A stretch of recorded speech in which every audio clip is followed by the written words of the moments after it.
Welcome to my Tamil Recipes channel. Tamil Recipes channel subscribe பண்ணாதவங்க subscribe பண்ணுங்க and மறக்காம bell button-ஐ click பண்ணுங்க. Okay, இன்னைக்கு என்ன ரெசிபின்னு பாப்போமா? கறி வறுவல்.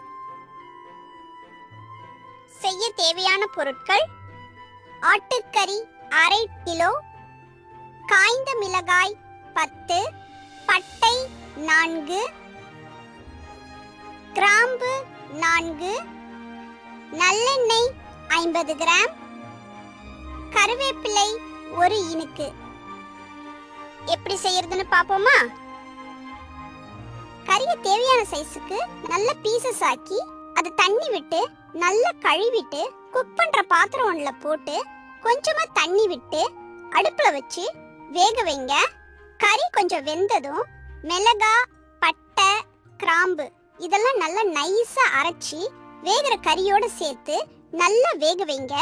கறி நல்லா முழுசா வெந்ததும் அடுப்புல ஒரு பேனை வச்சு அதுல கொஞ்சம் எண்ணெய் விட்டு எண்ணெய் காஞ்சதும் 1 இனுக்கு கருவேப்பிலை அதுல போட்டு கருவேப்பிலை வெடிச்சதும் வெந்த கறிய மசாலா கூட சேர்த்து அப்படியே அந்த எண்ணெயில கொட்டி நல்லா கிளறிக்கிட்டே இருங்க. கறி நல்லா செவந்ததும் இறக்கிடுங்க. இது கூட முந்திரி பருப்பு சேர்த்து வறுவல் செஞ்சா இன்னும் நல்லா ருசியா இருக்குங்க. இந்த ரெசிபி உங்களுக்கு பிடிச்சிருக்கும்னு நம்புறேன். பாய் சொல்றதுக்கு முன்னாடி நம்ம தோஸ்து உங்களுக்கு ஒரு கிச்சன் டிப் சொல்றதுக்கு தயாரா இருக்கிறாரு. கேக்குறீங்களா? எல்லாருக்கும் வணக்கம். ஒரு சில நேரம் ஆட்டுக்கறி நம்ம எப்பயும் வேக வைக்கிற டைமை விட அதிகமா வேக வச்சு கூட வேகாம அப்படியே சவச்சவன்னு இருக்கும். அந்த மாதிரி சமயத்துல தேங்காய் ஓடு இருக்கு இல்லையா, அதாங்க கொட்டாங்குச்சி, ஓட்ல 2 விரல் சைஸுக்கு இருக்கிற மாதிரி 2 பீசஸ உடைச்சி சுத்தமா கழுவி அது கூட சேர்த்து வேக வச்சீங்கன்னா ஒரு 10 நிமிஷத்துல ஆட்டுக்கறி நல்லா வெந்துருங்க.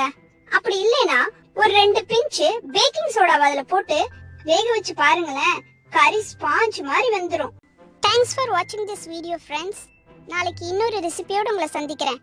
ரெசிபியை உங்க இமேஜினேஷனுக்கு தகுந்த மாதிரி வேரியேஷன்ஸோட ட்ரை பண்ணி பாருங்க. அதோட ஃபோட்டோஸ் அண்ட் வீடியோஸை சேனலோட ஃபேஸ்புக் பேஜில் கண்டிப்பாக ஷேர் பண்ணுங்க.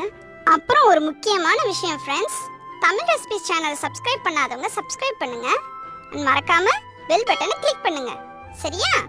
Okay, by.